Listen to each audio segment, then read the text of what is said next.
دنيا محمد فارح iyo haweeye xirsi faarax oo ah laba hablood oo sheegtay inay leeyihiin milkiyada guri ku yaala nawaaxiga xeebta liida degmada Cabdilcasiis ee Muqdisho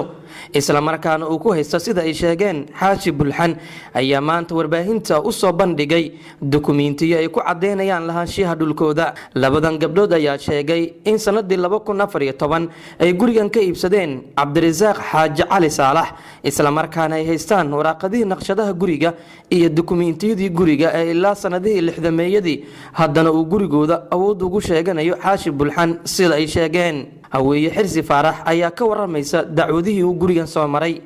wuxuu sameeyay Xaashi Bulxan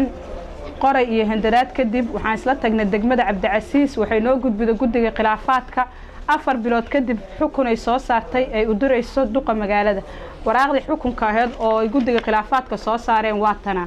duqa magaalada wuxuu soo qoray fulin oo leeyahay gabdhahaas ha looga bixiyo gacantoodana ha lagu wareejiyo waatana tii fulinta ahaydna wuxuu sameeyay ninka la yiraahdo Xaashi Bulxan ra'iisul wasaare iyo dawladda qaybo kamida ayaa arintii faragelin ku soo sameeyay ilka xanafa wuxuu soo saaray waraaq hor istaago oo uu leeyahay maxay haytay lagama bixi karo waxaan isla tagnay maxkamadda sare ayadoo dawladda hoosana ay u doodayaan niman garyaqaanka guud iyo qolooyin kale oo kaabayaal ah kadibna waxay sameeyeen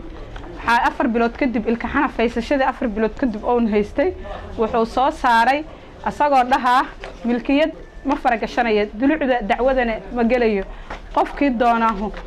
siday doonaan ha yeeleen laakiin waxaan jimiyay amarkii muungaab dhinaca kale Duniya Maxamed Faarax ayaa sheegtay in Bulxan waqtigan uusan haysan dukumeentiyada lahaanshiyaha gurigaasi sida awgeedna dawladda federaalka ah ee Soomaaliya ay ka codsanayso in gurigooda lagu soo wareejiyo hadduu haysto caalamka ogaada islaamka ogaada ummadda Soomaaliyeed ay ogaada hadduu haysto hala yimaado meel alla meesha doonana dukumeentigeena waa kaasaan wax ku leenahay